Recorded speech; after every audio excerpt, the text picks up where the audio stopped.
Advanced Audit and Assurance, Chapter 8, Audit Evidence. Subtopic 6. The external auditor's reliance on the work of the internal auditor, ISA 610. Section 6.1. Reliance on internal auditor, the external auditor's problem. In many instances, the work of the external auditors and internal auditors may overlap, particularly when the internal audit department carry out financial audits. In principle, the external auditors may be able to reduce the amount of testing and checking they carry out for the external audit by relying on work that has already been carried out by the internal auditors. Reliance by the external auditor on the work of the internal auditors, where it is appropriate to do so, should lead to a more efficient and cost-effective audit. However, the external auditor has a problem. The external auditor is responsible for his opinion on the financial statements, even if he has relied on the work of others, such as internal auditors and external experts. The responsibility for relying on work done by the internal auditors rests entirely with the external auditors.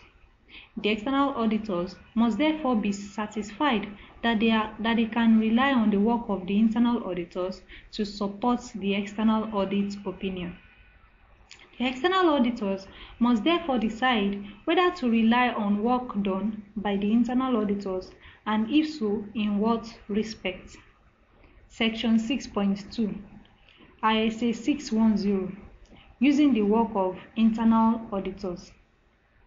ISA 610 provides guidance to the external auditor who has decided that the entity's internal audit function is likely to be relevant to his work, to his audit. The objectives of the external auditor are then to decide whether and to what extent to use specific work of the internal auditors. If so, whether such work is adequate for the purpose of the external audit.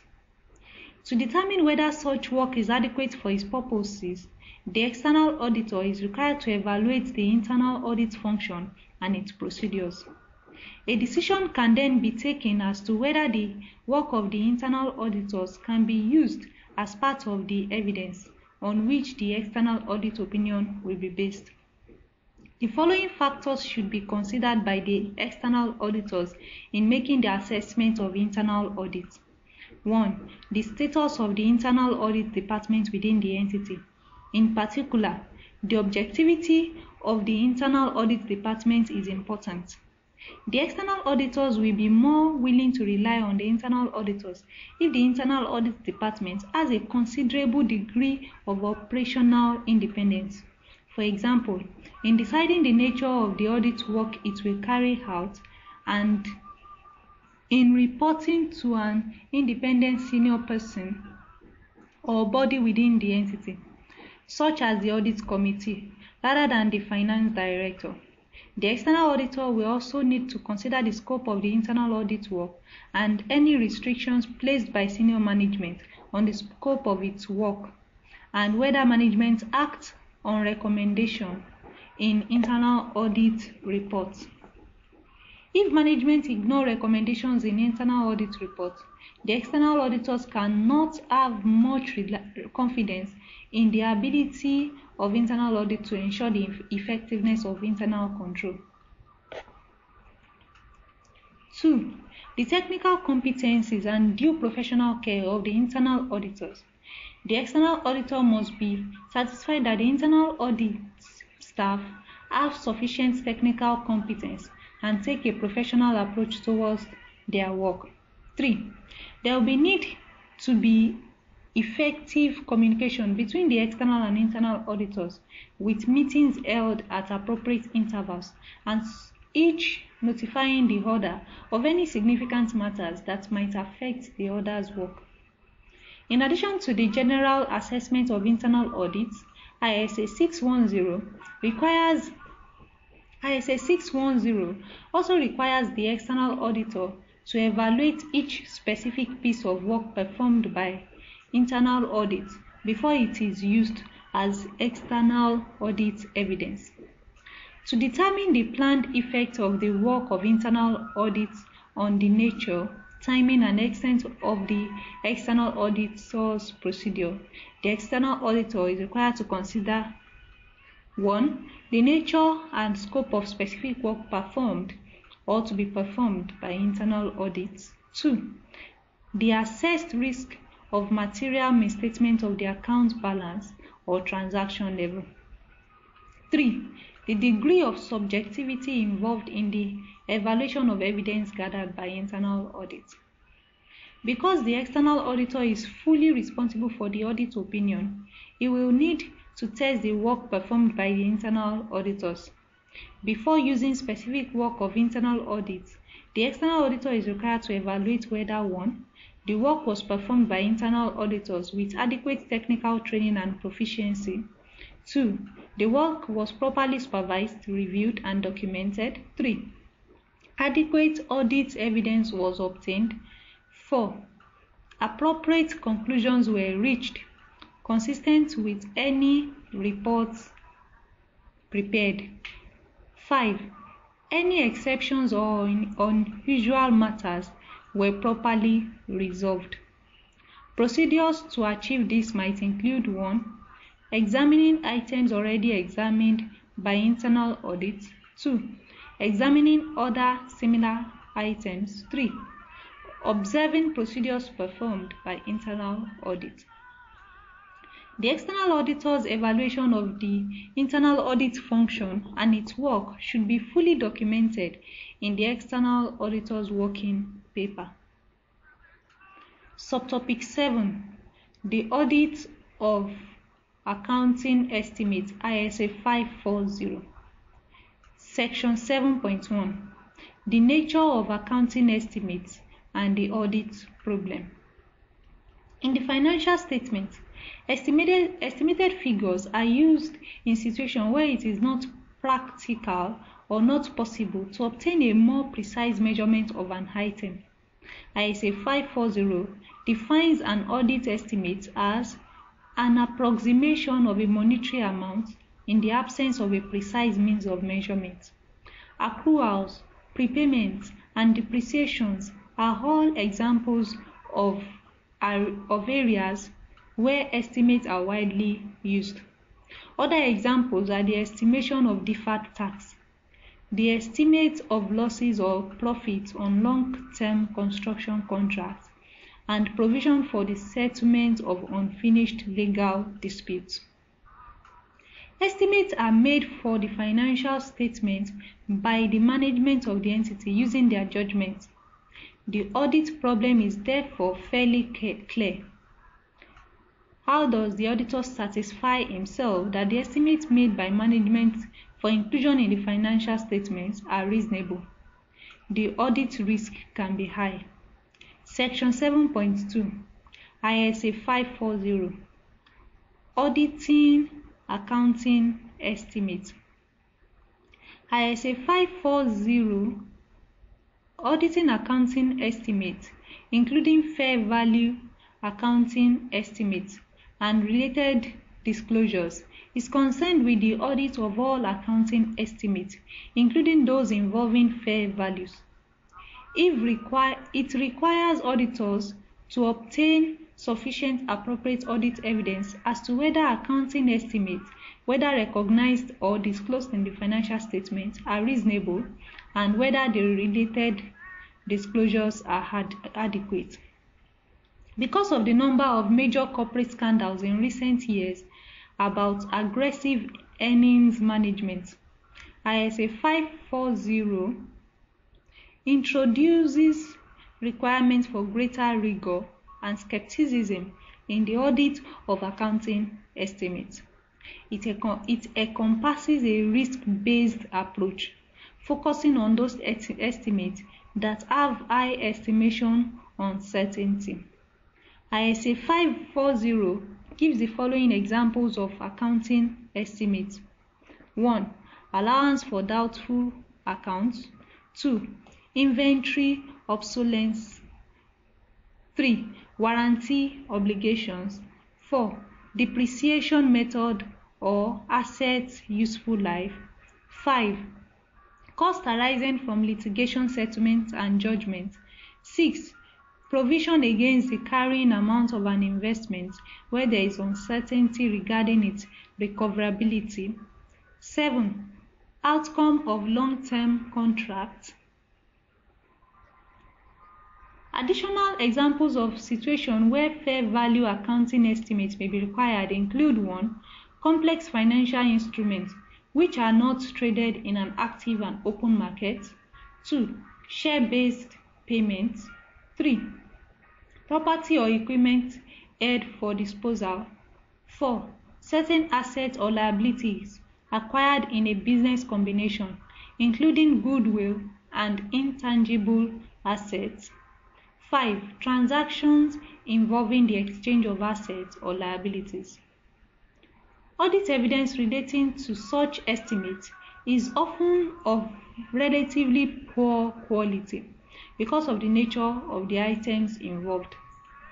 This means that the auditor will require a high volume of this lower quality evidence, particularly where the estimated item may be material or the audit risk is relatively high. Accounting estimates auditing procedures. As part of its risk assessment procedures, ISA 540 requires the auditor to obtain an understanding of the following. 1. The requirements of the applicable financial reporting framework, for example, International Accounting Standards, in respect of accounting estimates, including related disclosures. 2. How management identifies transactions or events that could result in the accounting estimate being recognized or disclosed in the financial statement. 3. The nature of the estimate. In the case of a liability, this involves obtaining an understanding of the obligation for which an estimate is needed. For example, in the case of a provision for costs of warranties or guarantees, what are the terms of the warranties or guarantees that have been given by a client to its customers? 4. The auditor should also review the procedures used by management to make their estimates, including the method used for estimating, for example, in deciding the estimated useful life of non-current assets. Relevant controls, the use of experts, the underlying assumptions, whether there ought to have been any change in the method used since the prior period, whether and how management has assessed the effect of estimation uncertainty. 5. If possible, the auditor should check the amount of an estimate against other known facts to assess whether the estimated amount seems reasonable. The auditor should also review the outcome of accounting estimates, including the previous period's financial statements, to assess their reliability and consider changes in the estimate from one year end to the next. Evaluate the degree of estimation uncertainty associated with each current period estimate, and if the risk is high, whether this gives rise to significant risk. Having assessed the risk of material misstatements, the auditor must then determine whether management has properly applied the requirements of the applicable financial reporting framework and whether the methods used for making the estimates are appropriate and have been consistently applied, or whether any change in method since the previous period is appropriate. In response to the assessed risk of material misstatement, the auditor must then perform one or more of the following procedures. 1. Determine whether events up to the date of the auditor's report provide sufficient audit evidence in respect of the estimate. The auditor should review events after the reporting date and, if possible, find evidence to confirm the validity of the estimate. 2. Test how management made the estimate and the data on which it is based, considering the method used and assumptions made. 3. Test the controls over management procedures for making estimates and carry out appropriate substantive procedures. 4. Develop his own estimate or range of estimates and compare to management figure, evaluating any significant differences. The auditor is also required to 1. Consider the need for expert evidence. 2. Obtain written representation from management. And 3. Document the basis for his conclusion and any indication of management bias. The following examples of indicators of possible management bias in estimates are given in the ISA. 1. Changes in an accounting estimate or the method for making it, where this is a subjective assessment. 2. Use of an entity's own assumption for fair value accounting estimates when they are inconsistent with observable marketplace assumptions. 3. Selection or construction of significant assumptions that yield an estimate which favor management objectives. 4. Selection of an unduly optimistic or pessimistic estimate. Auditing of fair value measurements. Issues relating to the audit of fair value measurements are similar to those for the audit of accounting estimates. Balances of items measured at fair value, such as property and financial instruments, are often significant items in the statement of financial position. The auditor needs to recognize the audit risk in fair value measurements. 1. Inherent risk. Many fair value measurements are largely subjective and imprecise, and there is unavoidable inherent risk in their measurements. Valuation models may be used, but these are often complex and may be unreliable.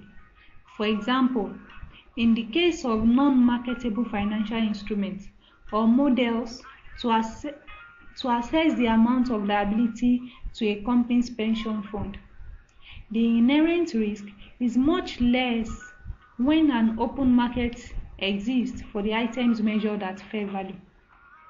2. Control risk. There is some risk that the entity's system may fail to prevent or detect valuation errors. Fair value measurements are often made by external experts outside the normal course of routine business operations, and the control over the valuation process are therefore likely to be weak. 3. Detection risk. The auditor should try to minimize the detection risk, but the auditor may lack the knowledge and expertise to verify fair value measurements. This means that the auditor may need to rely on the work of an external expert, increasing the risk that errors in fair value measurement will not be discovered. Section 7.3 IAASB Alert. Challenges in auditing fair value accounting estimates and the current market environment. The IAASB issued an alert in October 2008 to assist auditors by highlighting areas within the International Standards on Auditing (ISAs) that are particularly relevant in the audit of fair value accounting estimates in times of market uncertainty. It was prepared in light of difficulties in the credit market and therefore focuses on financial instruments. The alert also refers to related issues concerning whether an entity has the ability to continue as a going concern. The alert is relevant to audit of all entities that have investment in financial instruments, especially those in illiquid markets.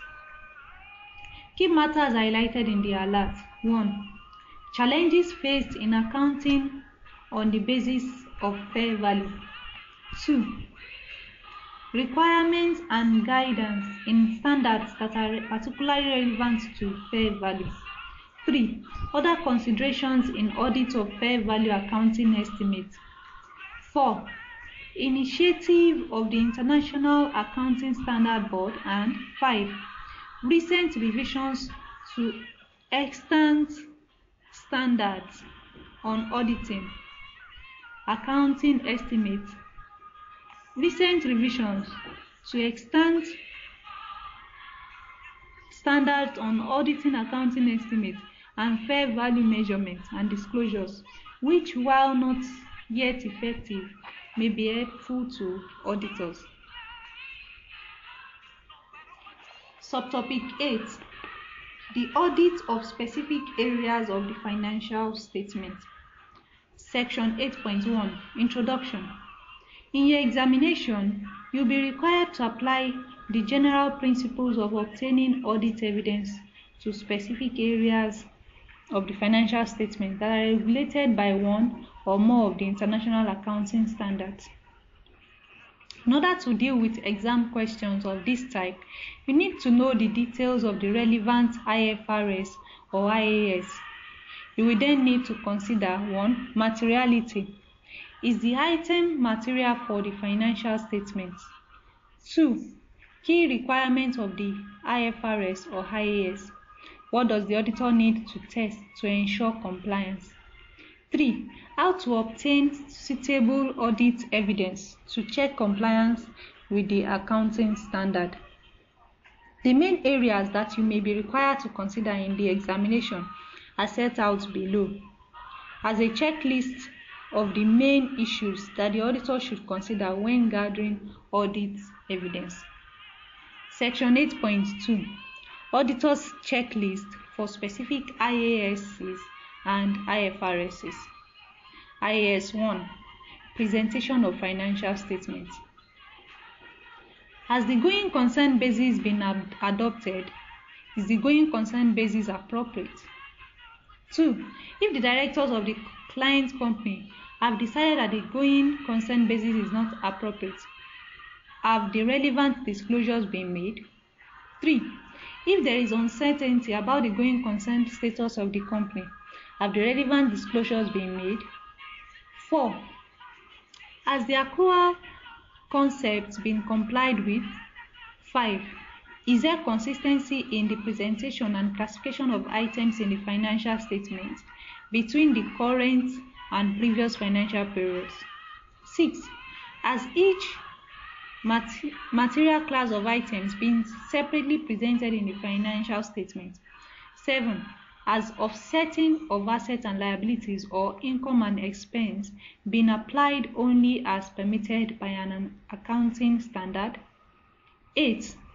Has an appropriate format been adopted for the statement of financial position, income statement or statement of comprehensive income, and statement of changes in equity? 9. Are appropriate disclosure notes included? ISA 2. Inventories.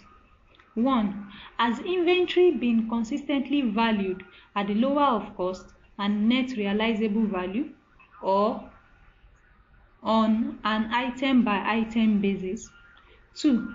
Has an acceptable costing method been used for inventory? Remember that LIFO is not permitted by IAS 2. 3. Has inventory been counted accurately? What is the evidence for this? 4. Has an appropriate method been used for the treatment of overheads? IAS 7. Statement of cash flows. Is the presentation of the statement of cash flow in accordance with the requirements of IAS 7? IAS 8. Accounting policies. Changes in accounting estimates and errors. 1. Have appropriate accounting policies been selected and consistently applied? 2.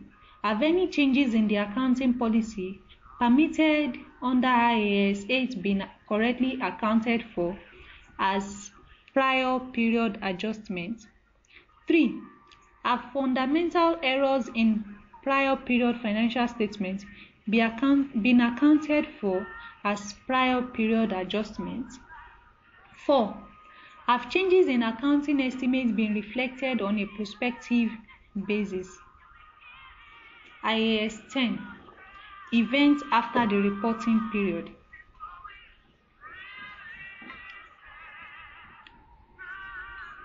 One, has the definition of events after the reporting period as defined by IAS 10 been properly applied? 2. Is there a correct distinction between adjusting and non-adjusting events after the reporting period? 3. Have adjustments been made correctly for adjusting events in accordance with the appropriate IAS or Ifrs? 4. Have non-adjusting events been adequately disclosed? IAS 11. Construction contract. 1. Have revenue and profits been recognized in accordance with the principle of IAS 11? 2. Has full provision been made for expected losses? 3. Have the statements of financial position, assets, and liabilities been calculated and disclosed in accordance with IAS 11? IAS 12. Income taxes. 1. Has the income tax liability been correctly calculated and disclosed? 2. Has deferred tax been recognized in respect of all material temporary differences in accordance with IAS 12 guidance? 3. Has any appropriate rate of tax been used in measuring the amount of deferred tax liability or assets? 4. Are deferred tax assets recoverable? IAS 16. Property, plant, and equipment. 1. Has the cost of property, plant, and equipment been determined in accordance with IAS 16? 2. Has cost been correctly allocated to components of an asset in accordance with IAS 16? 3. Has post-acquisition expenditure on property, plant, and equipment been properly analyzed between capital expenditure and revenue expenditure? 4. Has depreciation been properly calculated and accounted for? 5. Have asset revaluation been performed in accordance with IAS 16 and accounted for correctly? 6. Have disposals and the resulting gain or loss on disposal been properly calculated and recorded? IAS 17. Leases. 1.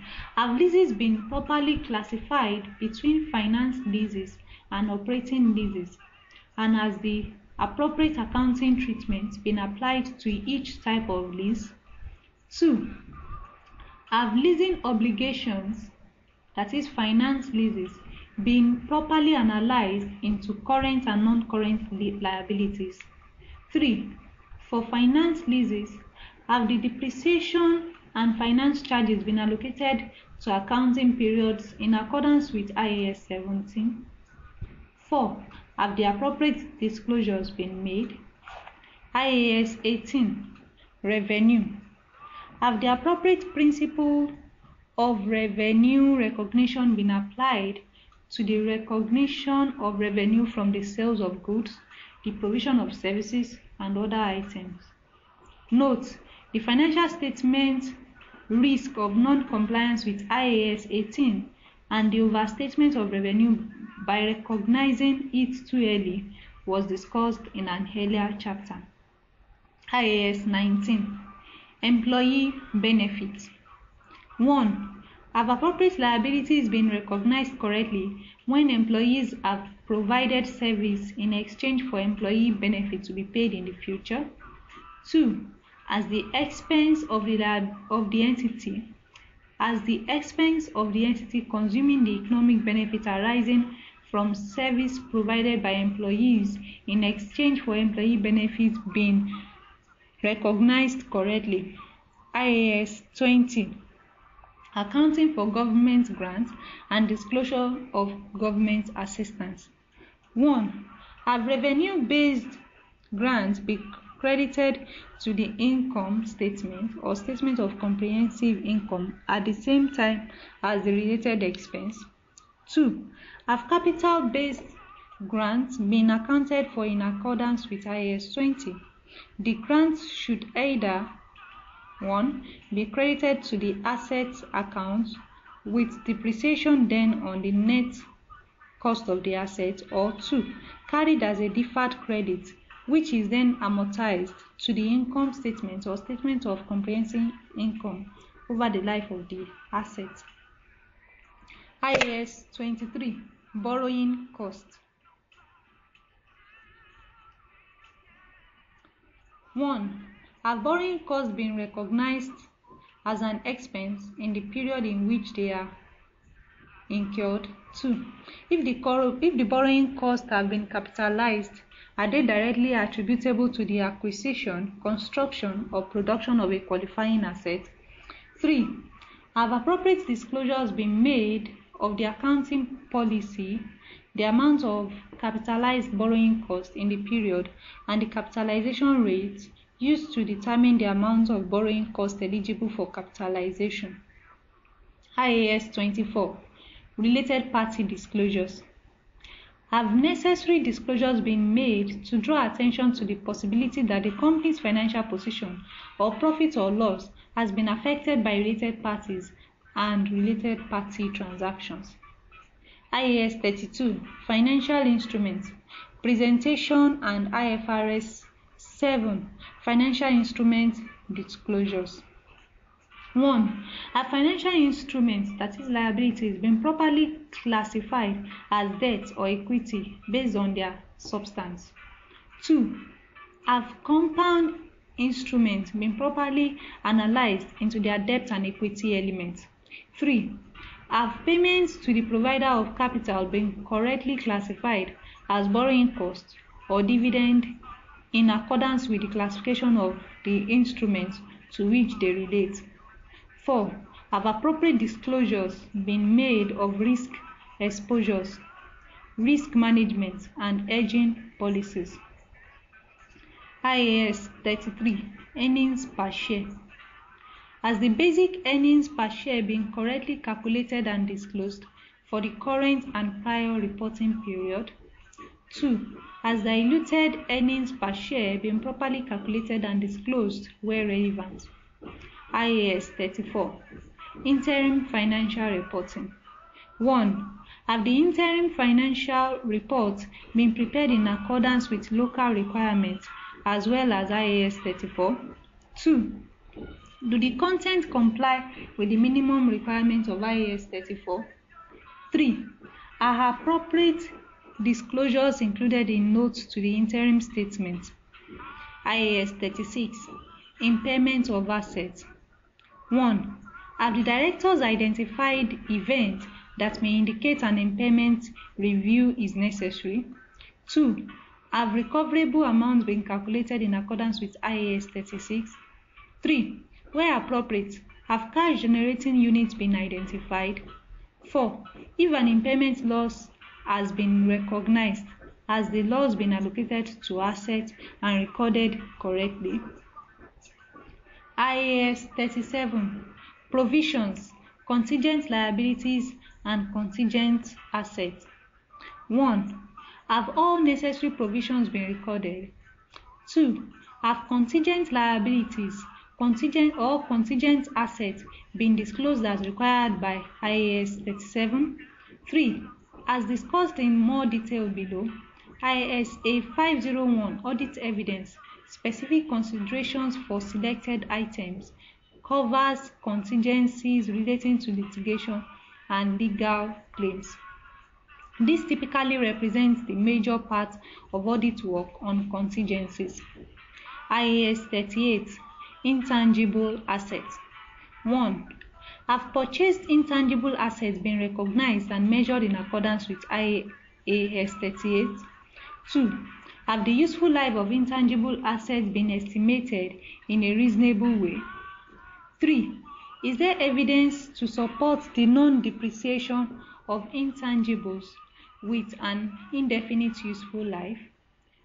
4. Have intangible assets been subject to annual impairment review? IAS 39, financial instruments, recognition and measurement. Have financial instruments been recognized and measured in accordance with IAS 39? IAS 40, investment property. 1. Has the company adopted the cost model or the fair value model? 2. If the cost model has been adopted, have the principle of IAS 16 been complied with? 3. If the fair value model has been adopted, have annual valuation been performed and the gain or loss correctly accounted for? IAS 41. Agriculture. 1. Have changes in fair value less point of sale cost in respect of biological assets been included in the profit and loss in the period in which they arose? 2. Have government grants relating to biological assets been recognized only when they become receivable and measured as fair value less estimated point of sale cost? IFRS 1. First time adoption of International Financial Reporting Standards. 1.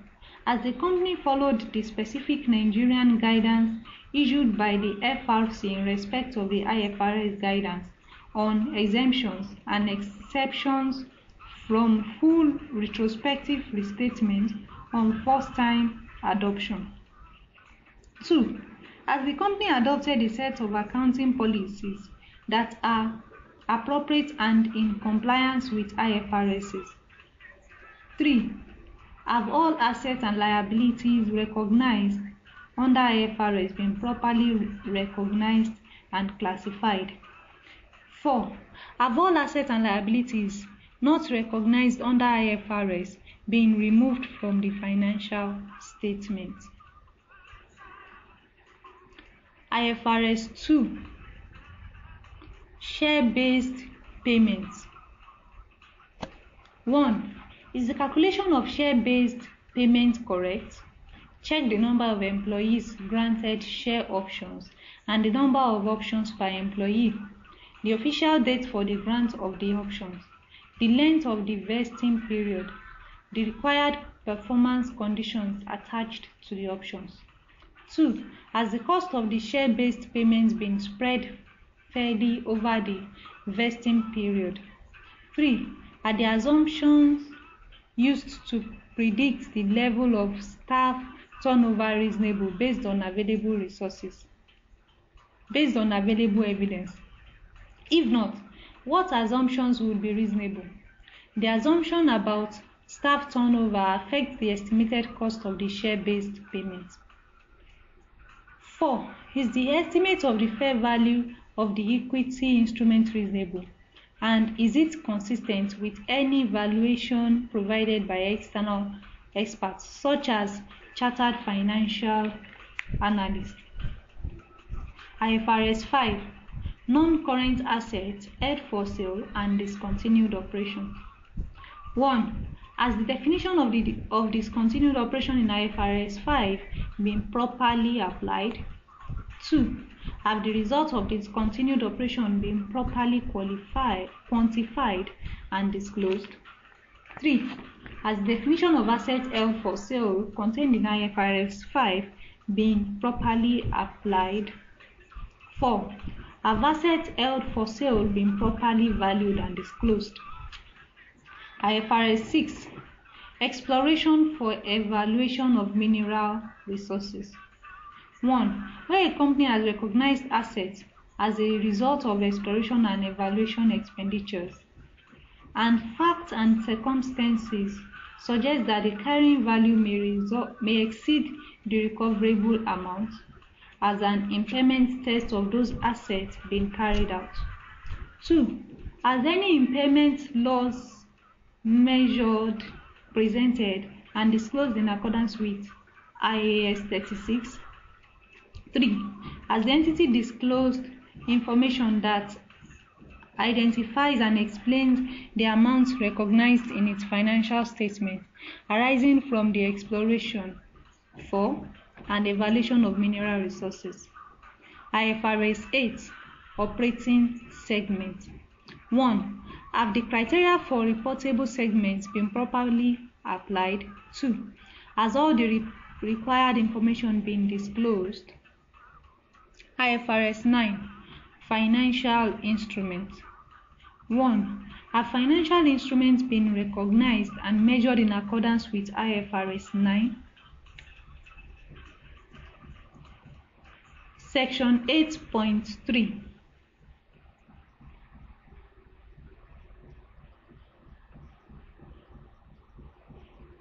ISA 501. Audit Evidence. Specific considerations for selected items, that is litigation and claims. One section of ISA 501, Audit Evidence, Specific Consideration for Selected Items, addresses the audit of litigation and claims.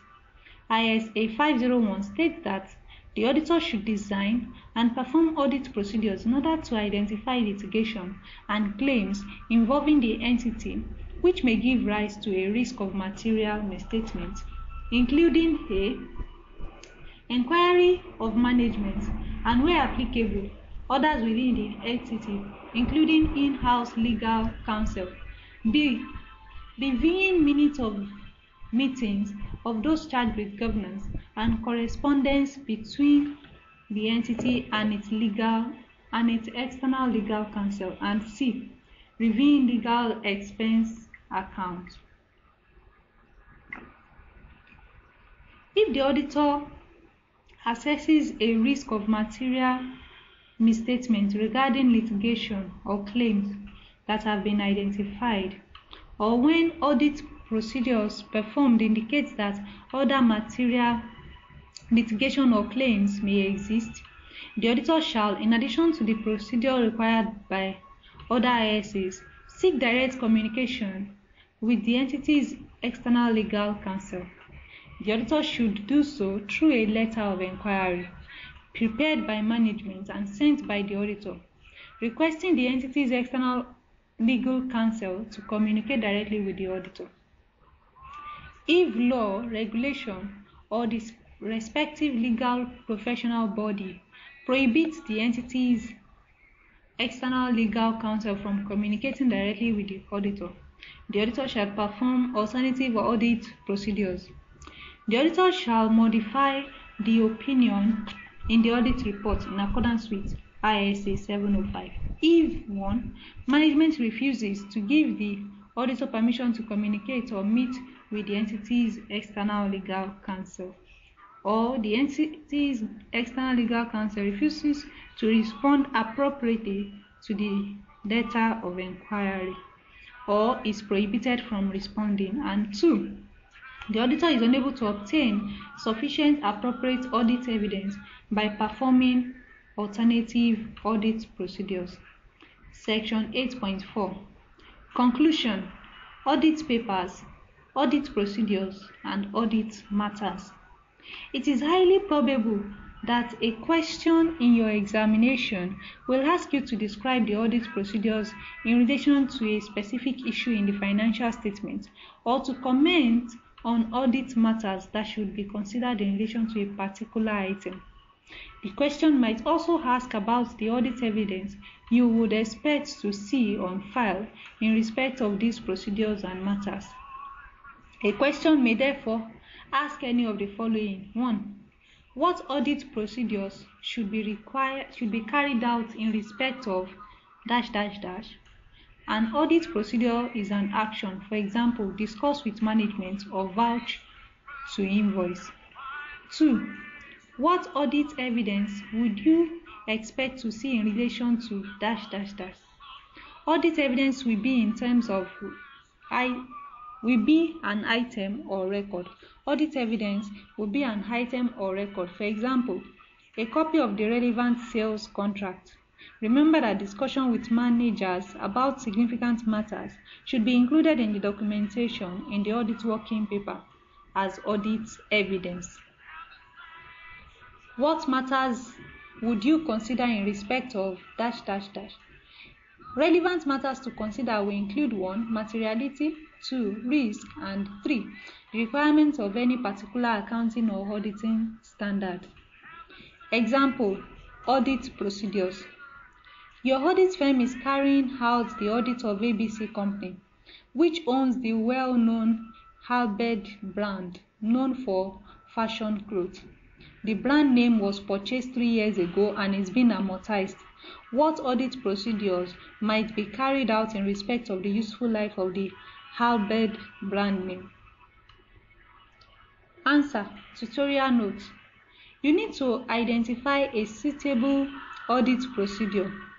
Vouching costs to original purchase documents would not be relevant to this question.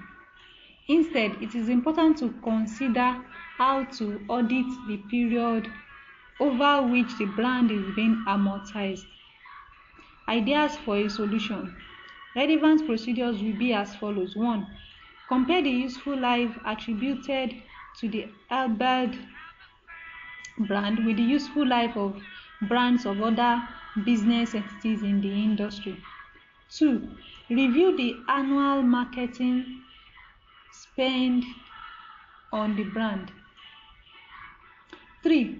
Review planned future expenditure on the brand to see if its value is likely to be maintained. 4. Review the result of management impairment tests on the brand. Example: provisions and audit evidence. Beaton is a limited liability company. It manufactures and installs drilling equipment. Its charges for installing equipment were raised by 30% with effect from 1 January in the financial year just ended to 31 December year 9. The increase in installation charges was made to allow for the fact that from 1 January, Beaton gave a warranty to reinstall any of its drilling equipment that did not perform to specification. Due to a fault in the equipment or an error in the installation, the warranty is given for a 2-year period. The notes to the financial statement contain the following statements. The company guarantees the installation of all its equipment since 1 January year 9. No provision for the guarantees has been recognized since the amount of the obligation cannot be measured with sufficient reliability. Installation fees for the year to 31 December year 9 amounted to 7.6 million, of which 2.1 million related to the 3 months to 31 December year 9. Required. As auditor of Beaton for the year to 31 December year 9. A. State the matters that should be considered in respect of the warranties. B. State the audit evidence that you would require in respect of these matters. Answer. Matters to consider are as follows. 1. The requirement of IAS 37 and whether a warranty provision was required based on the given facts. 2. The materiality of a best estimate of a warranty provision. 3. Whether the audit report would have to be modified if changes were not made. Possible audit evidence includes the following. 1. The warranty items offered to customers. 2. Management costing in respect of the warranty. 3. Schedules of installation from which warranties arose during the relevant period. 4. Letters of complaints from customers indicating the level of warranties used. 5. Cost of reinstallation from job cards. Another example, development cost and audit evidence. Extract from the draft financial statement of a company as follows. Statement of financial position extract. Amount in thousands. Development cost at cost 3,400 less accumulated amortization of 1,850. That gives us 1,550. Total assets of the company 20,400. Development costs capitalized during the year 700. Income statement extract revenue 5,600. Research cost 180. Amortization of development cost 900. Profit before tax 2,800. Required. What audit evidence should be obtained to check A. That capitalized development costs are properly recognized. B. The validity of the amortization rate for development costs.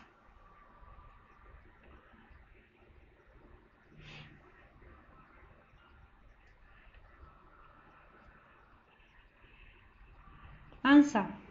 Materiality. The carrying value of the development cost is 7.6% of total assets, and the item is therefore material. Development cost capitalized during the year is 700,000. If these have been written off instead, profit would have been 2,100 or 25% lower. The profit would have been 2,100,000 naira or 25% lower than reported. This is also a material amount. The total spending during the year on research and development costs was 880,000 naira. That is 180,000 naira plus 700,000 naira. This is 15.7% of sales revenue. This too is material. The auditor, therefore, should obtain sufficient appropriate audit evidence to support the accounting treatment and evaluation of development costs and R&D expenses. IAS 38 requirements. IAS 38 specifies the conditions that must exist for development costs to be capitalized. Briefly, these are 1. Intention to complete the development and either use or sell the developed item. 2. Technical feasibility of completing the development and the ability of the entity to use the developed item or sell it. 3. Ability to create future economic benefit. 4. Availability of technical, financial, and other resources to complete the development. 5. Ability to measure the cost attributable to the intangible assets. The audit risk is that development costs have been capitalized when not all of the criteria for capitalization have been met. The auditor should therefore obtain audit evidence to confirm that each criterion has been met. For example, in order to test the technical feasibility, the auditor should look at test results of the project to date. To assess the amortization rate used for development costs already capitalized, the auditor might look for evidence from market research about the likely demand for the item. In the case of development of a new product, the auditor can look at actual sales since the product launch and discuss with management whether this appeared to support the estimated amortization period for the development cost. Example: deferred tax assets and audit evidence. In its draft financial statement, a company has included a deferred tax asset of 5 million naira. This relates to unused tax losses that have accumulated during the past 3 years. Management are confident that there will be sufficient future operating profits to claim the benefits of the tax losses in full in future years. The auditor should assess whether it is appropriate to include a deferred tax asset in the financial statement, and so needs evidence about whether the tax losses will be recovered. 1. It should start by checking whether the amount is reliable. It should obtain a copy of the client's tax computations and should agree the figures in the calculation to the accounting records. 2. It should also review any correspondence about tax that may exist. 3. It needs to make an assessment about whether the tax losses will be recoverable by obtaining forecasts from the clients of future profitability. The assumptions used in the forecast should be assessed for reasonableness in the context of the auditor's understanding of the client's business. 4. If the forecast of future profitability are reasonable, the auditor should assess how long it will be before the losses are recovered in full. This period should be checked against tax regulations to confirm that there is no statutory limit on carrying forward tax losses.